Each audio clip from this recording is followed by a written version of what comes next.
Salam sejahtera bagi kita sekalian, para sahabat pendengar renungan harian Carpe Diem dari HKBP Bumi Anggrek, Resort Bumi Anggrek, Bekasi. Kembali kita bertemu untuk merenungkan firman Tuhan di hari ini, Selasa 6 Mei 2025. Kiranya di hari ini damai sejahtera Allah yang melampaui segala akal, memelihara hati dan pikiranmu di dalam Kristus Tuhan kita. Marilah kita memulai perenungan firman Tuhan dengan menyanyikan buku ND nomor 707, bait yang kedua dan yang ketiga.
Firman Tuhan untuk kita renungkan hari ini adalah yang tertulis dalam Yesaya pasal yang ke-7 ayat yang ke-11.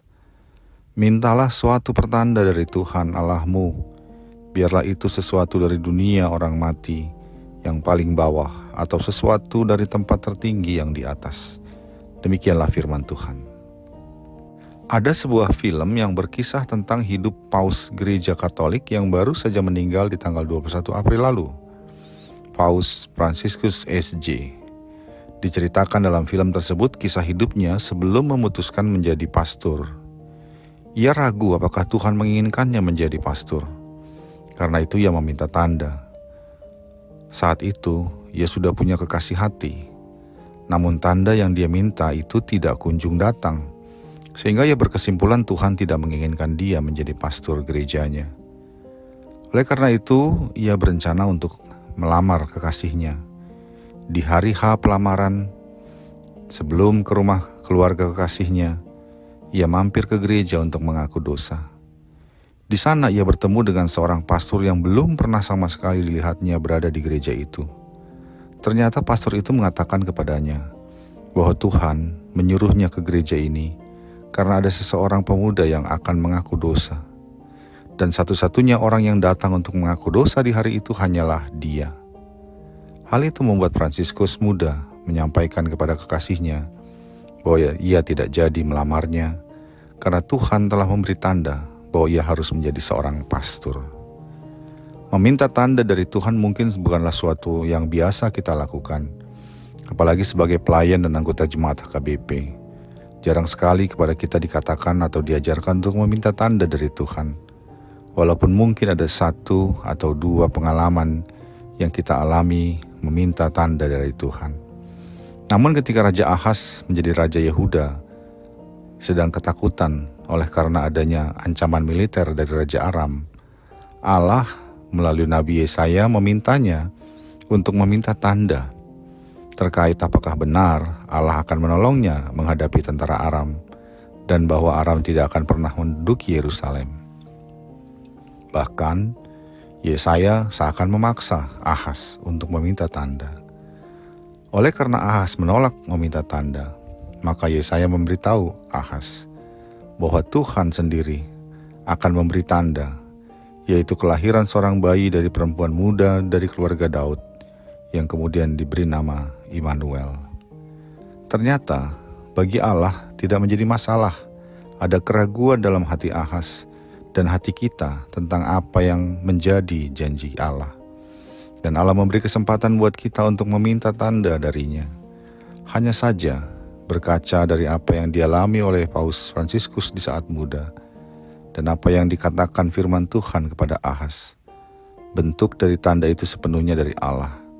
Ia yang menentukan bagaimana bentuk dari tanda yang diminta oleh Paus Fransiskus muda, dan ia juga yang menentukan bentuk dari tanda yang akan diberikannya kepada Ahaz. Sahabat Carpe Diem yang dikasihi Tuhan, satu hal yang kita yakini adalah bahwa Allah memiliki rencana damai sejahtera bagi dan di dalam hidup kita. Namun, kerap kali kita diperhadapkan pada kondisi-kondisi yang membuat kita ragu untuk mengambil keputusan dan memilih jalan untuk diambil. Bahkan pada kondisi yang membuat kita ragu apakah benar janji Allah itu akan berlaku juga bagi kita. Keraguan seperti itu bukanlah hal yang tabu bagi Allah. Ia tahu kita punya kelemahan, dan karena itu Allah pun memberi ruang untuk sebuah keraguan. Bahkan karenanya Allah memberi ruang juga bagi kita untuk meminta tanda dari Allah. Namun satu hal yang perlu kita pegang, bahwa bentuk dari tanda yang Ia berikan dan kapan waktunya tanda itu diberikan, hanya Allah yang menentukan. Namun demikian, hal yang harus juga kita ingat adalah dalam segala pergumulan dalam keraguan itu, kita harus tetap berkomunikasi dan bersandar kepada Allah, dan bahwa hal-hal yang jahat tidak pernah diperkenankan Allah. Karena itu tidak perlu kita meminta tanda jika sudah pasti Allah tidak menghendaki kita melakukan yang tidak sesuai dengan kehendak-Nya. Tanda kita minta terkait keputusan mana yang terbaik untuk kita lakukan, dan tentang menajamkan pernyataan janjinya kepada kita, seperti Allah menajamkan pernyataan janjinya kepada Raja Ahaz bahwa ia tidak perlu takut terhadap Raja Aram. Karena itu selamat bergumul dalam keraguan, namun tetaplah di dalam Tuhan. Amin. Marilah kita berdoa. Ya Allah Bapa kami dalam Yesus Kristus, kiranya Engkau terus menolong kami untuk tetap menyatu dan berkomunikasi dengan Engkau ketika kami merasa ragu, sehingga Engkau menguatkan kepada kami bahwa Engkau adalah Allah yang setia menolong dan mendampingi kami. Dalam Yesus Kristus kami berdoa. Amin. Kasih karunia dari Tuhan kita Yesus Kristus, anugerah dari Allah Bapa kita, dan persekutuan Roh Kudus menyertai engkau sekalian. Amin.